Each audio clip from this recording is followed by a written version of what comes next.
이리 오라.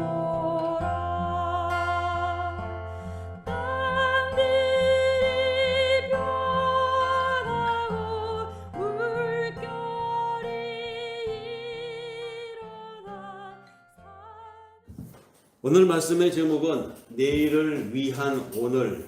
이 제목의 바탕이 되는 성경 말씀으로 창세기 첫 번째 구절과 그 다음에 성경의 마지막 책인 요한계시록의 한 부분을 바탕으로 구성을 해보았습니다. 요지는 이거죠. 오늘을 사는 나의 환경과 오늘을 살아가고 있는 내 주변에 전개되고 있는 것들을 보면, 아니 그렇게 기도하고 그렇게 우리가 함부로 살지 않았는데 왜 어떤 이들의 선택에 의해서 전개되어진 지금의 이 부끄러운 상황이 왜 하나님 앞에 내가 죄스럽고 왜 항상 이런 저들이 벌리고 부끄러움은 우리의 몫인가. 이 부끄러운 상황이 빨리 물러갔으면 좋겠는데 저 집단들은 보란듯이 그래서 어쩔 건데 하는 식으로 더 내지르고 미안해하지도 않고 점점 더 노골적으로 자신들을 선택을 해준 사람들을 무시하는 이런 작태들을 보면서 하나님 도대체 이게 뭡니까? 아니 사람이 실수를 해서 어떤 선택을 했다고 칩시다. 그러니까 빨리 그러면 그 실수를 중단시켜야 되지 않겠습니까? 왜 이 모양을 계속 봐야 되죠? 이것이 사실 우리 주변에서 너무 많이 일어나고 있습니다. 나의 삶에서도 일어나고 내가 벌린 일이 아닌데 벌어진 그 일로 인해서 내가 고통받고 있어요.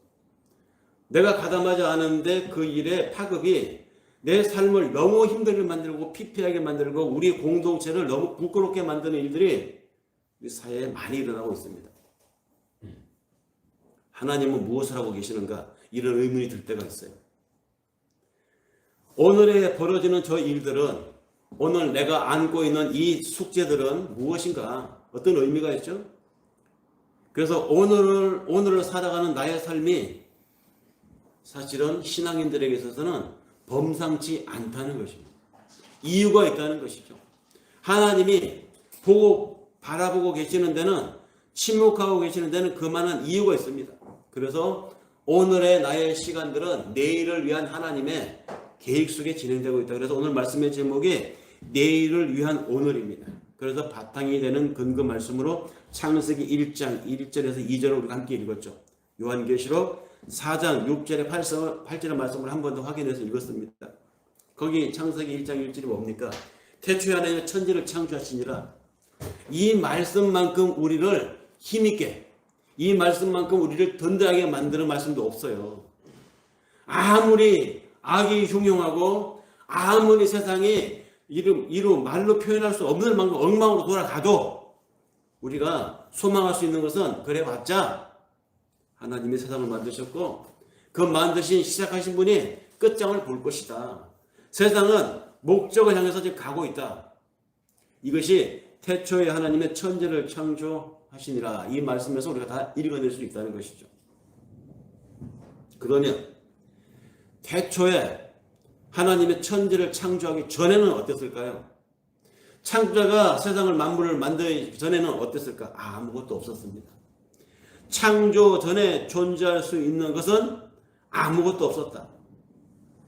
다만 거기에 하나님이 계셨다라는 것이 우리 믿는 사람들의 시각이고, 아무것도 없었기 때문에 신조차도 없었다라고 말하는 사람들이 신자 바깥의 사람들이죠.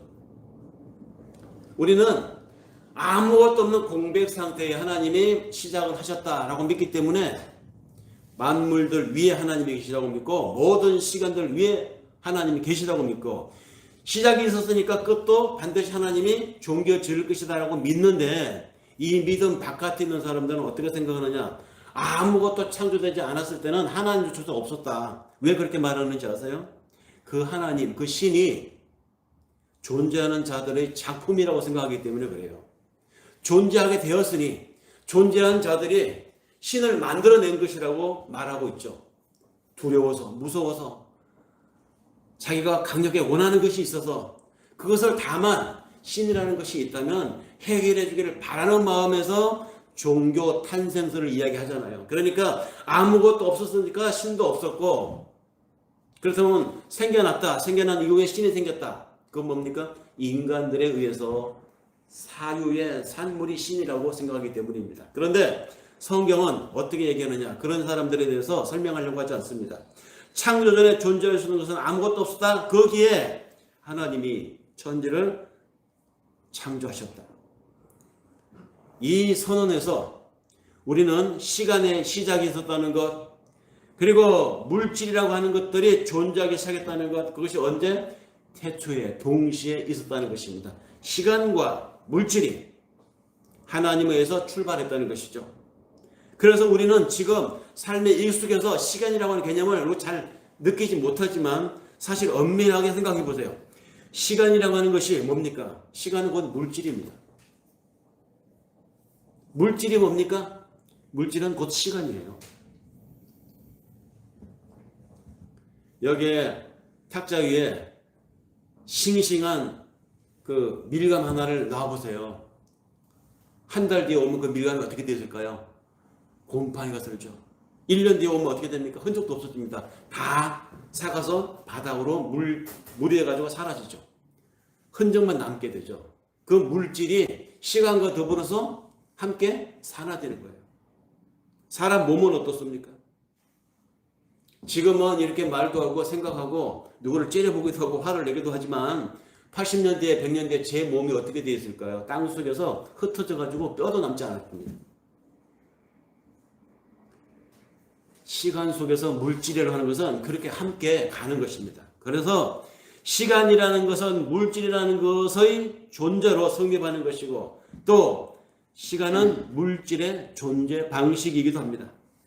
시간 없이 물질이 있을 수 없고 물질 없이 시간이라는 것은 성립될 수 없다. 이것이 태초에 하나님의 천지를 창조하시니라 이 말 속에 들어있는 시간과 물질의 출발입니다. 만물이 시간 안에서 존재하고 만물이 시간 안에서 소멸되어 갑니다. 그렇게 시간과 물질은 불가분의 관계임을 하나님은 당신의 계시 첫 번째 절에서 선언을 하고 들어갑니다. 그러니 태초 전 시간이 있기 전에는 하나님 이외에 어떤 존재도 있을 수 없다라고 믿는 것이 우리 하나님을 믿는 사람들의 시각이죠. 그래서 천지 만물이 무에서 창조되었다라고 하는 이 표현이 얼마나 오묘하고 얼마나 멋있는 표현인지 이 이상으로 어떻게 하나님의 이 창조를 표현할 수 있겠습니까? 아무것도 없는 것에서 있게 하셨다. 그렇게 태초에 하나님의 천지를 창조하시니라라고 선언한 이 하나님의 말씀을 기록한 저자의 시각에서 표현된 하나님은 그렇게 당신의 역사를 당신의 창조를 시작한 이래로 그러면 손 떼고 이제 내가 기본적인 구조를 다 만들어 놓았으니 그 안에 있는 너희들끼리 지지고 먹고 알아서 살아라 라고 손 떼고 있을까요?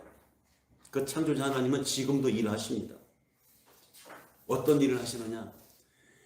천지를 만드신 목적이 있었어요. 왜 세상을 창조했을까요? 목적이 있다는 것이죠. 그 목적을 위해서 지금도 하나님은 일하고 계시다는 것이죠. 그 진행 속에서 우리들이 지금 여기 있는 것이고 지금 이 지구가 돌아가고 있는 것이고 그 지구 속에 여러분과 저의 일상사가 진행되고 있습니다. 시간이 창조되기 이전의 상태를 성경은 영원이라고 말합니다. 그리고 그 영원은 어디에 저장되어 있거나 멀리 있는 다른 장소적인 개념이 아니라 우리 일상 속에서 항상 수시로 느껴지고 세이브되고 그리고 앞으로도 진행될 개념으로 우리는 가지고 있죠. 하나님은 그 영원에서 창조를 계획하셨고 그 영원에서 당신의 나라를 그려 놓았어요. 이미. 그 영원에서 창조된 시간과 존재의 이 물질 세계가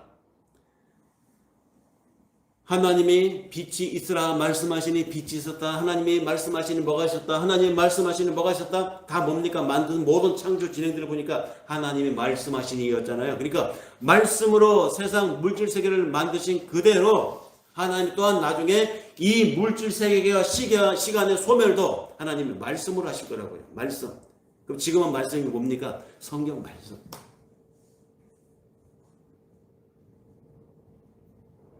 시간이 소멸되고 물질이 소멸되면 무엇만 남습니까? 영혼만 남습니다. 영혼만 남게 되는데 우리는 그 영혼만 남은 그 세계에 이 육신이라고 하는 물질을 벗어나서 들어가게 된다는 것, 이것이 우리의 영원관이죠. 이것이 우리의 소망이잖아요. 인간은 죽는 순간부터 이 지금의 이 물질이 아닌 영혼으로 존재하게 됩니다. 시간은 물질이 존재하는 방식이지 영혼이 존재하는 방식이 아니기 때문에 우리는 죽는 순간 지금의 이 내 몸을 이루고 있는 살과 피와 뼈, 이 물질이 아닌 다른 형태로 하나님의 영원한 나라에 거하게 된다는 것이죠. 물질의 존재 방식이 시간이고 영혼의 존재 방식은 영혼입니다. 그래서 우리가 종종 영원한 지옥 그런 말 하는 거예요. 그래서 종종 영원한 천국, 영원한 하나의 나라 이렇게 표현을 하는 것입니다. 물론 성경을 읽어보면 가끔 성경 속에서도 우리가 훗날에 하나님의 나라 들어가게 될 새하늘과 새 땅에 그곳에서도 우리가 육신을 입는다라는 표현들이 있어요. 곳곳에. 그 육신 우리가 착각합니다. 이런 육신 지금의 육신으로 생각을 해요. 아니에요. 그 육신은 지금의 이 물질로서의 육신이 아닌 새로운 형태의 물질적 육신을 말합니다. 지금의 육신처럼 시간이라고 하는 존재 방식으로 존재하는 그런 육신이 아니에요. 새 육신을 말합니다. 사람들은 가끔 천국에 가서도 하나님의 영원한 나라에 가서도 내가 지금 존재하는 이 물질, 이 육체로 존재한다고 생각을 하는 사람들이 있어요. 그래서 그곳에 가서도 이왕이면 내가 하나님 앞에 옳은 일을 많이 했으니 교회에 큰 일을 많이 했으니 헌금을 많이 했으니 40평짜리 맨션을 준비해 주시겠지, 뭐 100평짜리 저택을 준비해 주시겠지, 이런 이 지상에서의 물질 개념으로 자꾸 천국 하나님 나라를 생각을 해요. 그래서 뭐 개털모자 금면류관 이렇게 생각을 하지 않습니까? 그 전부 다 뭡니까? 이 지상에서 우리가 시간 속에 살고 있었던 물질적 존재로서의 잔재들이 그대로 반영된 표현들이에요. 하나님의 나라 영원한 세계에서는 그런 차원이 아니라고요. 그래서 예수도 부활하신 후에 제자들을 찾아갈 때 어떻게 씁니까? 담을 그냥 지나가잖아요. 벽을 통과하잖아요. 동시에 여러 곳에 나타나셨잖아요. 물질로 구성되어 있고 물질의 존재 방식으로 있는 시간 속에 있는 이 형태를 벗어난 존재가 되었다는 것입니다. 예수의 몸이. 우리가 그렇게 그런 몸을 입는다고요. 태초에 하나님이 창조하신 그 세계, 특히 에덴 동산이라고 하는 곳, 거기에 사람을 만들어 주었는데 아담이라고 하는 이 존재, 그 에덴 동산과 아담이라고 하는 존재는 그 존재 자체만으로도 앞으로 있을 하나님의 완전한 세계, 하나님의 완전한 나라, 이 하나님이 창조를 목적한 그 세계를 이미 거기에 투영이 되어 있습니다. 암시하고 있습니다. 동시에 그 물질 세계 속에서는 어떻게 하든지 불완전할 수밖에 없다라는 것을 인간의 세계와 인간의 한계, 그 다음에 그 인간을 만드신 하나님의 무한의 세계를 대조시켜서 보여주는 것이 하나님의 처음 창조고 그 처음 창조를 상징하는 에덴 동산이었어요. 그리고 거기에 인간을 두셨던 것입니다. 물질 세계 속에서 불완전할 수밖에 없다는 인간과 그 불완전하지 않고 완전하다는 하나님의 나라를 동시에 암시하여 보여주고 있는 하나님의 처음 창조 공간 에덴 동산, 그 속에 아담. 그렇다면 하나님의 첫 창조가 완전했다고들 우리는 믿잖아요. 그리고 그 완전한 하나님의 첫 창조 공간 에덴 동산 속에 둔 아담, 하나님 보시기에 뭐라고 그랬습니까? 정말 좋았다. 심히 좋았다. 정말로 완벽하게 창조되었다고 하지 않습니까? 그러면 완벽하게 창조된 공간, 완벽하게 창조된 하나님 보시기에 좋았던 인간, 그 첫 창조가 하나님의 실패작이었다는 것입니까?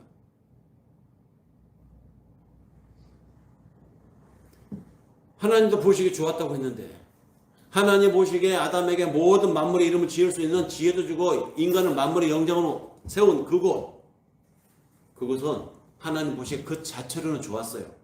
그러나 그 자체, 그 에덴 동산과 그 속에 거니는 인간, 거기에 살고 있는 인간이 그 상태가 하나님이 창조한 목적 자체가 아니었다는 것이죠. 하나님은 그거보다 더 길고 항구적이고 완벽한 당신의 그림을 그리고 그 그림을 완성하기 위해서 천지를 창조하셨다고요. 그 창조를 하신 하나님의 계획 속에는, 작정 속에는 1단계, 2단계, 3단계 다 계획이 있었어요. 그 계획에 알맞게 처음 아담을 만들었던 그 아담, 그리고 그가 거느렸던 에덴 동산 그 자체는 그 1단계까지는 그 역할을 하나님 보시기에 완벽하게 해낼 만큼의 목적에 부합됐기 때문에 하나님 보시기에 좋았다라는 것입니다. 전체적으로 다 좋았다는 게 아니에요. 더 큰 하나님의 계획이 있었다는 것이죠. 전체 작정 속에서 그 첫 창조가 맡은 역할을 충실히 수행할 수 있도록 만들어졌다는 의미에서 에덴 동산은 완벽한 곳이었고 그곳에 둔 인간은 하나님 보시기에 심히 좋았던 것입니다. 만약에 그 처음 창조 목적, 즉 아담을 만들었고 그 아담이 거하는 에덴 동산, 무해한 공간, 그곳이 하나님의 창조 목적이었다면 그 목적에 맞도록 만들어진 에덴 동산에 하는 공간과 그 공간 속에 무해한 인간, 아담은 타락하지 말았어야 하는 것이죠. 아담의 타락으로 피조물들도 탄식하는 상태로 나락으로 떨어졌잖아요. 그런 일이 일어나지 않았어야 합니다. 왜? 그 자체가 목적이었다면. 그러니까 거기서 아담의 실패였고 인간의 실패로 만물이 탄식을 하는 상황이 된 거는 하나님의 연출 속에 다 들어 있었다는 것입니다. 어떤 목적을 향해서 가는 1단계가 거기까지였다는 것이죠. 그러니까 그 안에 선악과 사건도 이해가 되는 것이죠. 사람들은 하나님이 인간이 타락할 줄 모르고 인간을 완벽하게 만들어놨는데 인간이 교만해서 선악과를 먹고 하나님처럼 되고 싶어서 손을 뻗어 따먹었다. 하나님도 예상치 못했는데 아이고 이제 어떡하나 이제부터 그럼 시나리오를 새로 써서 다시 계획을 변경해야 되겠구나. 이렇게 해석하는 사람들이 있어요. 하나님의 그 창조와 아담과 이브의 그 행동이 우발적인 사건이었고 돌발적인 일이 일어났다. 그렇다면 하나님의 전능하신 하나님일 수가 없죠. 전지한 하나님일 수 없잖아요.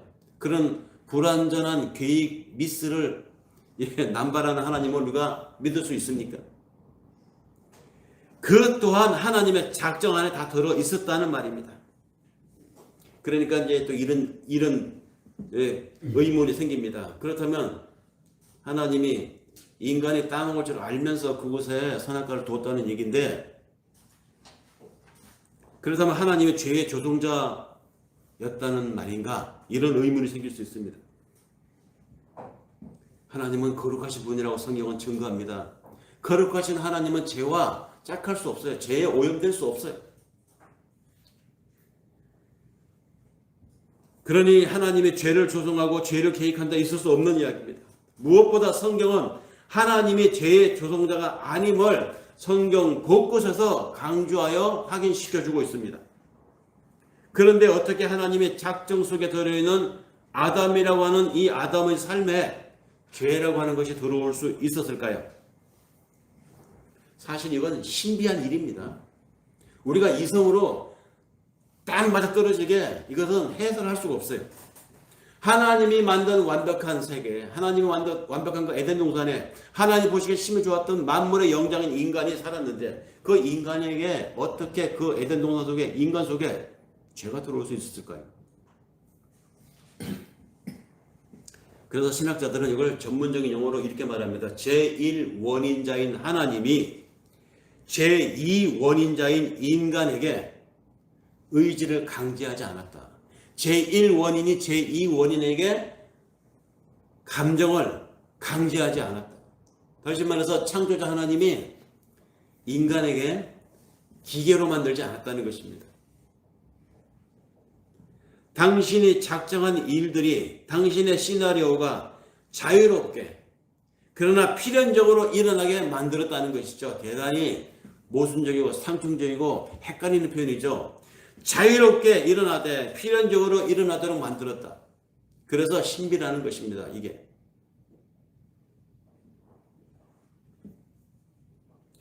만일 하나님이 죄와 상관없이 아무 죄와 상관없는 존재로 만든 이들에게 죄를 강요했다면, 그래서 하나님이 그렇게 죄를 질 수밖에 없도록 만든 인간에게 나중에 죄의 책임을 물을 수 있습니까?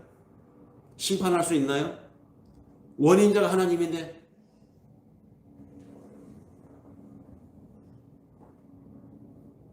선악과 사건 이후로 이 땅의 모든 죄들은 하나님이 시켜서 하나님의 그 역할을 하도록 누굴 덩 떠밀어서 그 역할을 한 게 아니에요. 인간들이 자기 내면의 마귀적 요소와 타협을 해가지고 자기 욕심에 이끌려서 마귀 세력에 준동되어서 자발적으로 자유롭게 죄를 저질러 왔습니다. 다만 하나님은 그 모든 것들을, 즉 죄를 자유롭게 짓는 그 인간의 선택까지 포함을 해서 하나님이 당신의 작정을 이루시는데 필요한 사람을 필요한 장소에서 필요한 시대에 그때 거기에서 그 일이 일어나도록 하나님이 협력하여 당신의 선을 이루는데 사용했을 뿐이에요. 이것을 우리가 인간의 지성과 인간이 설득을 하는데 필요한 논리를 가지고 완벽하게 해설할 수가 없어요. 그래서 신비라는 것입니다. 이것을 신비라고 하는 이유는 인간의 이성으로 우리가 해석할 수 없으니까.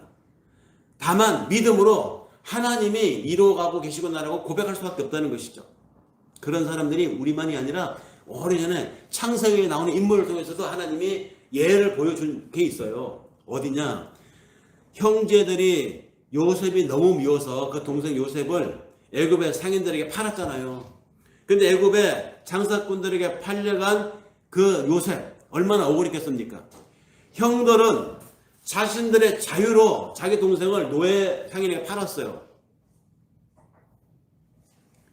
형제들이 하나님께 기도했더니 하나님이 음성으로 네 동생을 저 지나가는 거상들에게 갖다 팔아라. 노예가 될 것이다. 하고 응답을 줬을까요? 아니에요.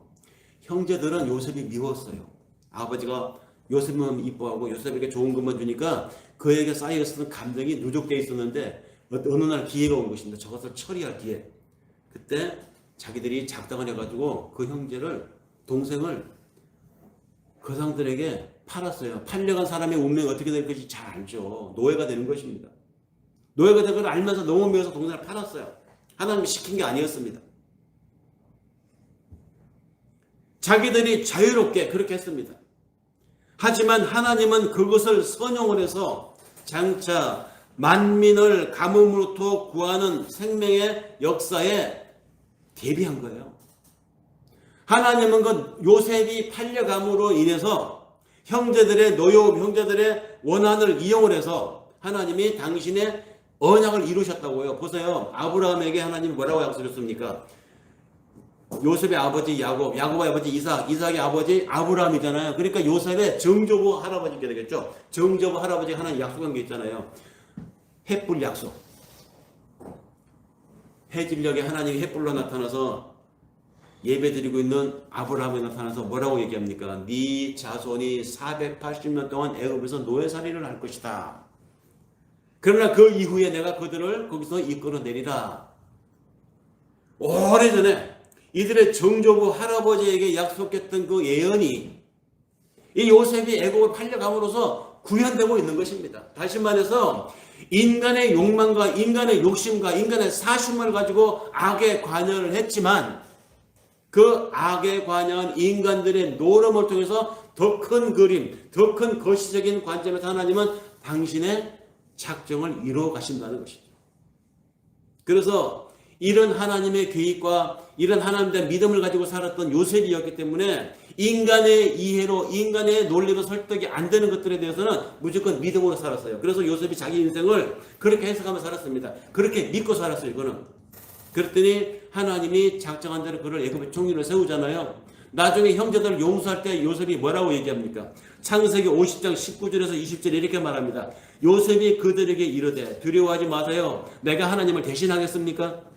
당신들은 나를 해하려고 하였지만 하나님은 그것을 선으로 바꾸사 오늘날과 같이 만민의 생명을 구원하게 하시려 하셨나니 당신들은 두려워하지 마세요. 내가 당신들뿐만 아니라 당신들의 자녀들까지 책임지겠습니다.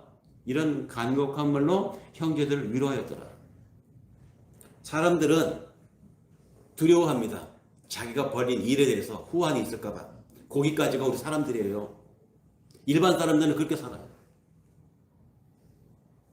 하나님의 더 큰 뜻을 읽어내지 못합니다. 그러나 신앙으로 살아가는 사람들은 오늘 내 앞에 벌어지는 일들에 대해서 이 우리 주변에 좀 돌아가고 있는 암담한 상황들을 보면서 하나님의 더 큰 목적, 작정을 읽을 수 있고 그것을 믿을 수 있는 사람들이라는 것이죠. 요셉이 그렇게 살았어요.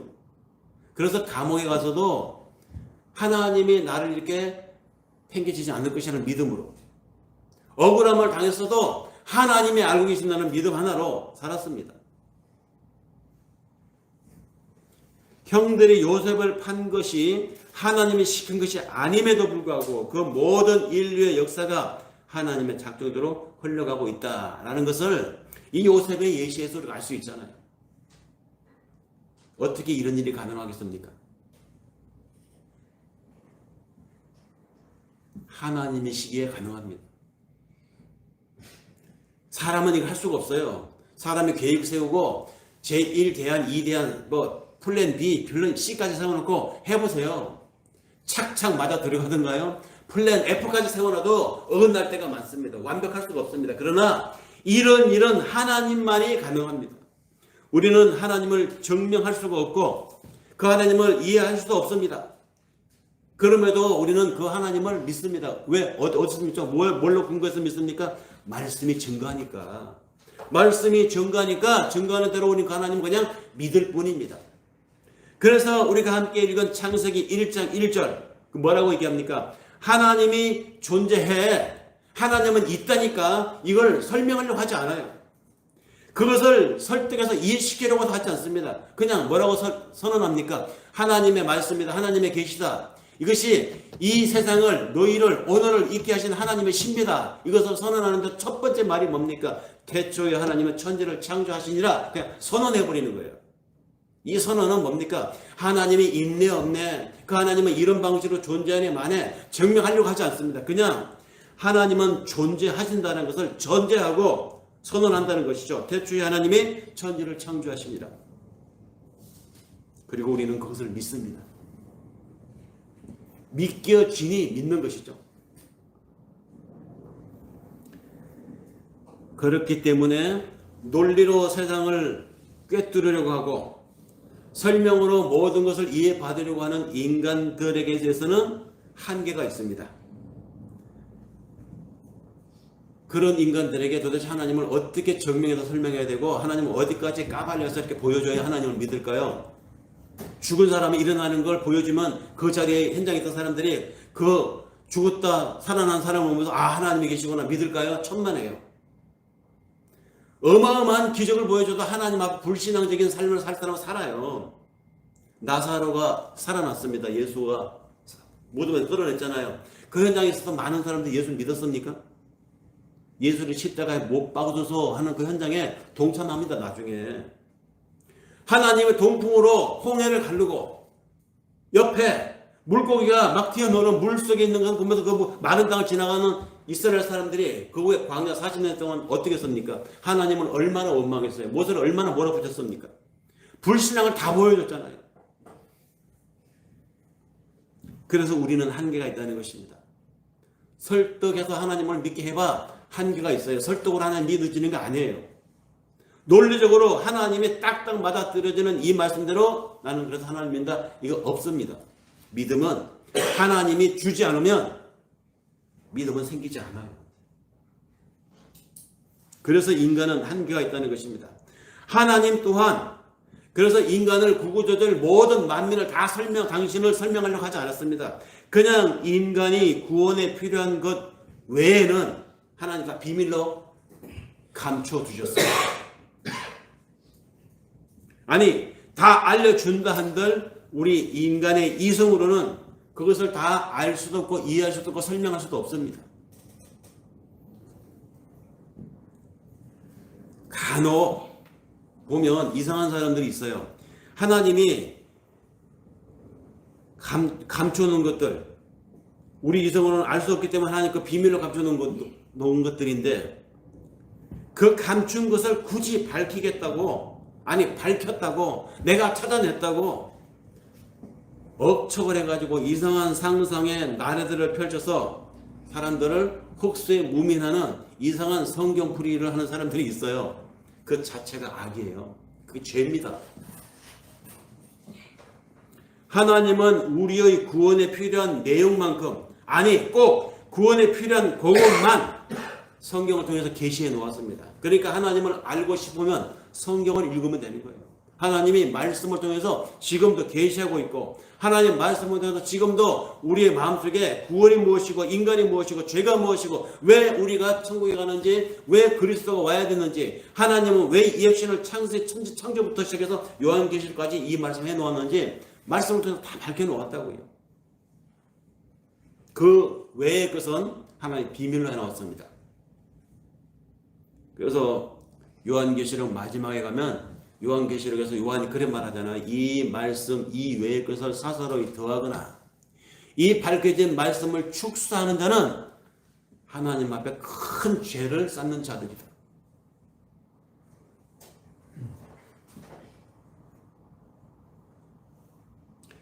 그렇게 처음 창조로 시작된 인간의 역사는 하나님의 나라 완성이라고 하는 그 하나님의 궁극적인 목적을 향해서 지금도 진행되고 있다는 것.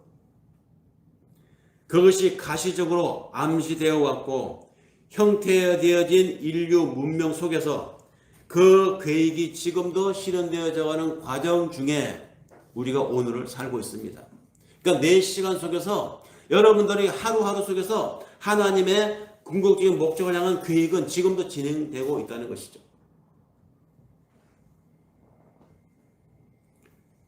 그런 믿음으로 살아가면 첫 창조의 세상과 진행되어져 왔고 진행되고 있는 지금의 역사가 어떤 관계가 있는지를 우리는 놓칠 수가 없게 됩니다. 나의 어제가 오늘의 나를 만들고 오늘의 내가 내일의 나를 하나님이 지금 만들어가고 있음을 다시 말해서 지금까지 인류가 글자를 사용하면서 더 올라가서 사람들이 생각이라고 하는 것을 생각하면서 아담이라고 하지 않습니까? 그때부터 사람의 생각하고 사유하면서부터 아담이라고 한다면 그 아담의 역사에서부터 7,000년 8,000년 전부터 역사 문명 이 세월이 쌓아온 그 축적 속에 지금을 살고 있습니다. 우리가 그럼 지금 살고 있는 우리의 이 신앙 고백 지금 살고 있는 우리의 삶의 양식들이 앞으로 다음 세대에 어떻게 전개될까요? 오늘은 내일을 위한 것입니다. 하나님은 오늘을 통해서 내일을 만들어가고 계세요. 내일의 당신의 작정, 당신의 최종 구원의 목적을 해서 만들고 있다는 것이죠. 그래서 우리가 이스라엘을 통해서 하나님 하신 말씀, 이 말씀을 너희 자손들에게, 너희 후대에게 들려주어라. 그들에게 오늘을 살면서 오늘은 내일을 만들라는 것이죠. 그 얘기를 똑같이 하고 있습니다. 역사와 만물은 나의 사욕을 취하기 위해서 존재하는 것이 아닙니다.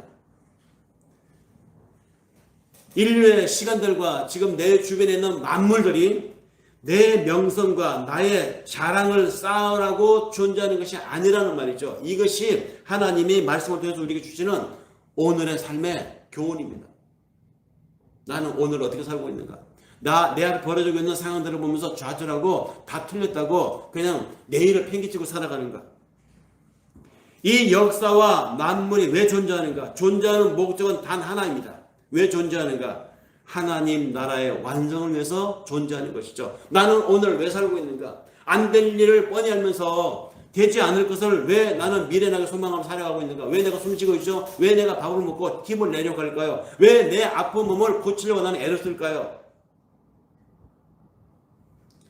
모든 사람들이 열심히 살려고 합니다. 왜? 하나님 안에서 살펴보면 하나님의 나라의 완성을 위해서 우리가 사는 거예요. 특히 신자들은 밥을 먹어도 잠을 자도 출장을 가도 여행을 가도 사람을 만나도 목적이 뭡니까? 하나님 나라의 완성에 쓰임 받는 과정이라고 생각하기 때문에 그 일에 최선을 다하고 그 일에 성의를 다하는 것입니다. 우리는 그 하나님 나라에 맞는 자로 오늘 지어져 가고 있습니다. 우리들이 이 땅에서 해야 할 유일한 것이 뭐냐? 하나님의 창조 목적으로 돌아가는 거예요.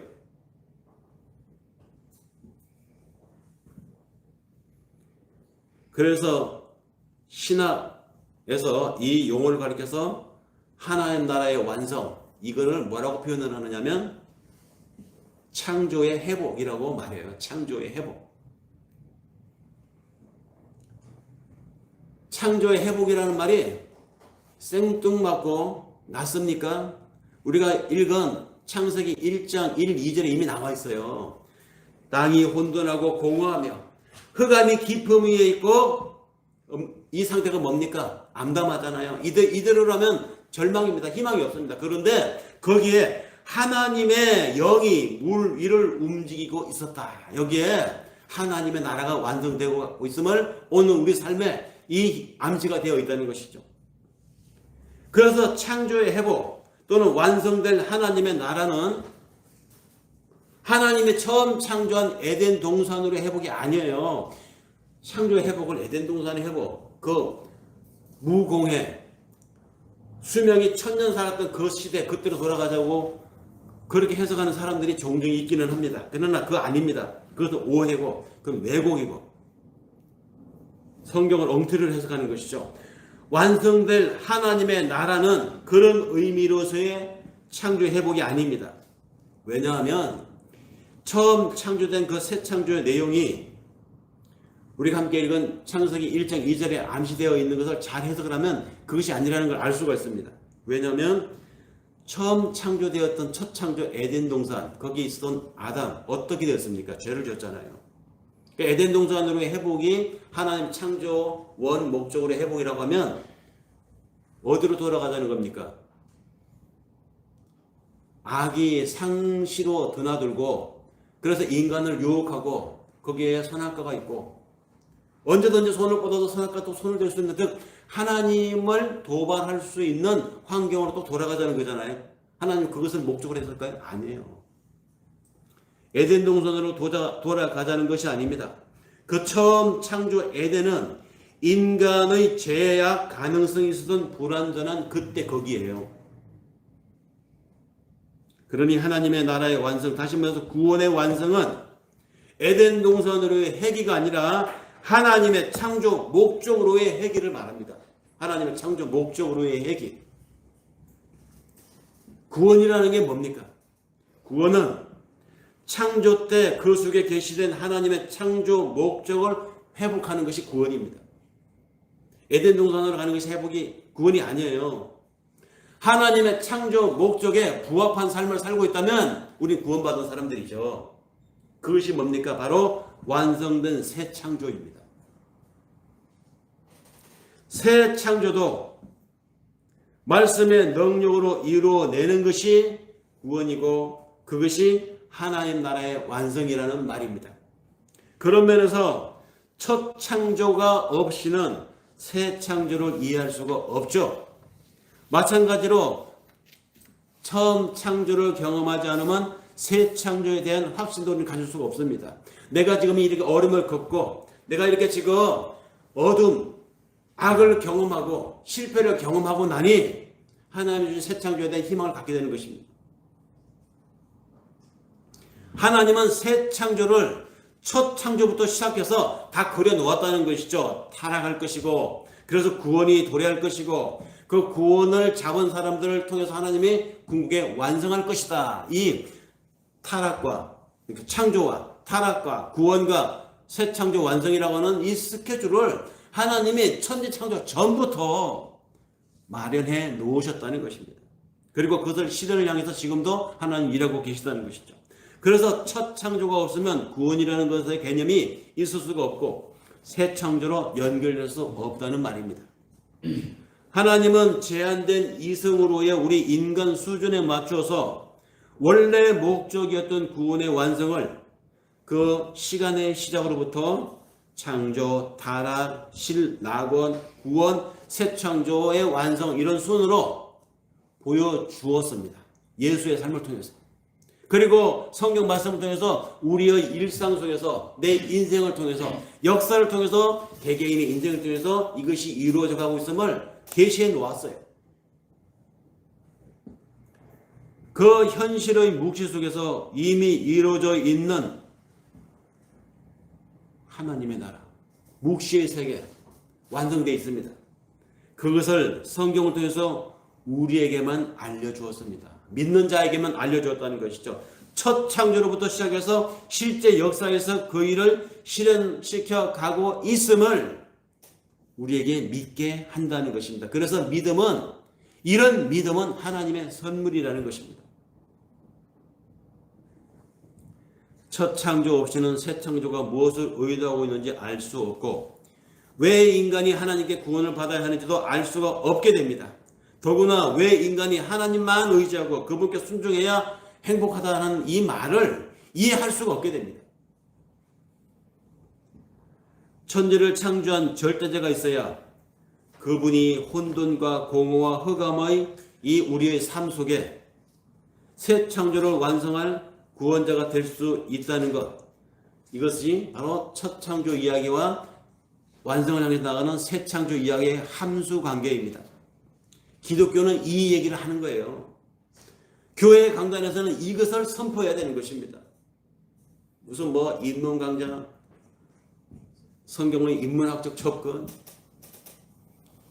심지어는 요즘 큰 교회에서 그런 것도 한대요. 투자를 위한 설명회 해가지고 하나님께 기도해서 지혜로 정권 투자, 주식 투자, 부동산 투자, 별의별 강좌를 다 한다고 합니다. 사람들이 오게 하려고 하니까 그렇겠죠. 근데 그게 교회에서 할 얘기는 아니에요. 기독교는 첫 창조와 새 창조의 이 함수 관계를 얘기해야 돼요. 성경을 가지고. 그래서 성경은 창조에서부터 그 이야기를 합니다. 어둠과 흑암과 깜깜함. 왜 성경을 기록한 창세기 1장 1절에 창조 이야기 보면요. 첫째 날, 둘째 날, 셋째 날, 여섯째 날까지 창조를 마감하는 마지막 문구가 저녁이 되고 아침이 오니 이는 첫째 날이라 하잖아요. 왜 깜깜한 밤으로부터 하루를 카운트할까요? 그리고 여명이 밝아오는 아침으로 하루를 마감을 할까요? 우리가 태어나는 이 세상은 사실 긍정적이진 않습니다. 우리가 살아가고 있는 지금의 현실도 이 물질세계도 긍정적으로 볼 수는 없어요. 아니 아무리 긍정적으로 본다고 해도 결국엔 다 소멸할 것들입니다. 사라질 것입니다. 저와 우리 아들의 관계도 제가 죽으면 사멸돼요. 기억은 20년 할까? 저희 손자가 저를 얼마나 기억할 것 같아요? 아버지를 기억하는 것보다 더 빨리 잊을 것입니다. 관계도 소멸될 것이고 몸도 소멸될 것이고 내가 가지고 있던 물질도 모든 것도 다 명예도 시간이 지나면 다 소멸됩니다. 그래서 물질은 시간과 함께 가는 거예요.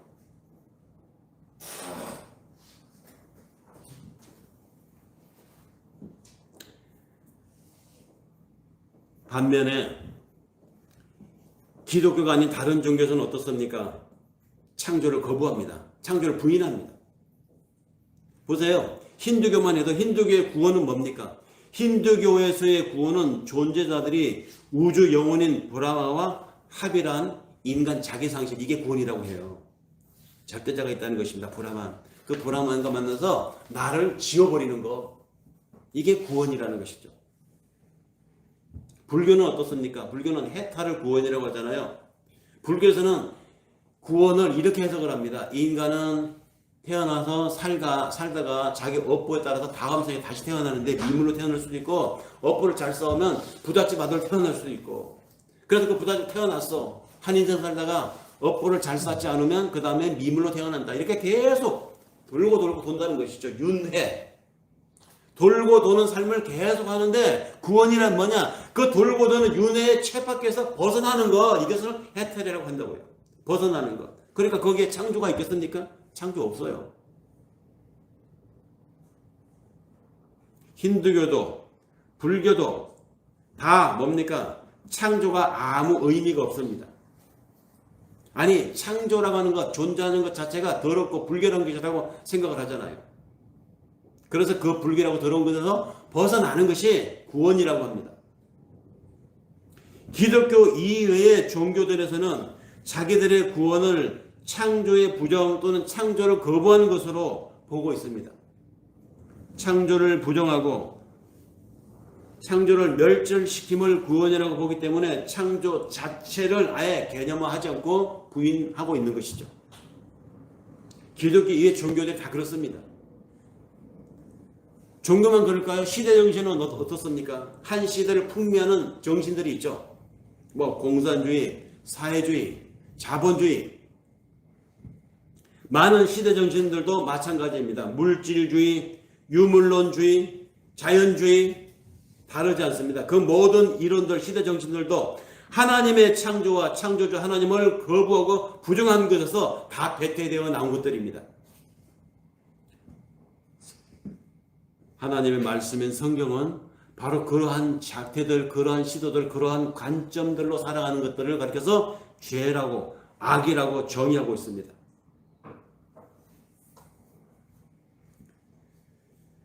피조물이 창조자를 부인하는 모든 행위가 죄라는 것이죠. 하나님을 알지 못하는 피조물들은 창조자 거부를 구원이라고 주장합니다. 아직도 신이 있다고 믿어? 너는 아직도 교회를 다니니? 언제쯤 너는 정신적으로 주체자가 될 거야. 이렇게 말해요. 너는 아직도 그 아편 같은 종교에 휘둘려서 네 일상생활을 네가 주체적으로 결정하지 못하고 아직도 정신적으로 미숙하구나. 이렇게 말합니다. 하나님을 알지 못하는 피조물들이 창조자를 거부하는 것을 출애고 구원이라고 본단 말이죠. 그리고 그렇게 사람들에게 주장하고 강화시켜 가고 있습니다. 하나님의 창조를 부정하는 마귀들이 이 역사를 통해서 그렇게 인간들을 통해서 내놓은 성과물들의 영향력이 사실 막강합니다. 그래서 오늘날 많은 사람들이 하나님을 안 믿잖아요. 종교는 구습이라고 생각하잖아요. 신앙을 갖고 있는 것을 아직도 정신적으로 독립하지 못한 유약한 상태라고 본다는 것이죠. 그 영향력으로 인해서. 무신론을 주장하고 창조가 없었기에 창조자도 없다고 말하며 더 나아가서 신은 없다. 아니 더 극단적으로 신은 죽었다라고까지 말합니다.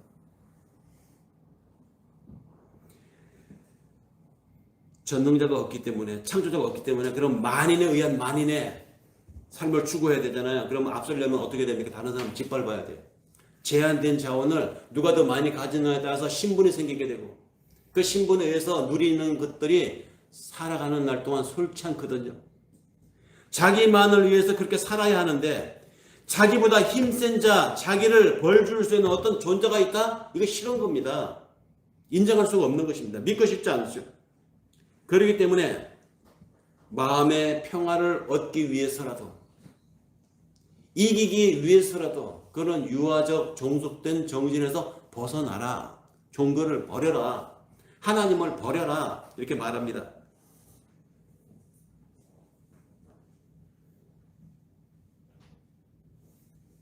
시대정신, 기독교 외에 다른 종교들이 하는 말들. 말씀을 정리하겠습니다. 창조를 믿는 우리는 창조자 하나님이 지금도 이 우주를 다스리고 더 구체적으로는 나의 삶을 다스리고 나의 오늘을 지금 만들어가고 계시다고 믿습니다. 왜? 내일의 나를 위해서 오늘 나를 하나님 만들어가고 있다고 믿는 것이죠.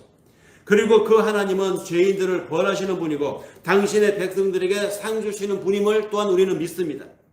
그래서 경외심을 가지고 세상을 바라보는 것이고 그래서 믿음으로 사람 한 사람을 대하는 것이며 그래서 나에게 주어진 기회와 시간 하루하루를 하늘로서 사는 것입니다. 만물이 이렇게 조화롭게 움직이고 있고 규칙적으로 움직이고 있고 그 수많은 인간들의 폐악에도 불구하고 여전히 천체는 움직이고 있습니다. 인간들이 끼친 폐악을 따질 것 같으면 우주는 더 수백 번 박살 났어야 하는데 그럼에도 하나님은 참고 운행하고 계십니다. 왜? 당신의 정한 목적을 위해서 가고 있기 때문입니다. 창조자 하나님, 전능하신 하나님이 오늘을 사는 혼돈스러운 우리의 삶의 환경 속에서 그 혼란한 이 시대를 살아가는 혼란을 겪고 있는 내 심령을 하나님이 새 창조로 이끌어 가고 계십니다.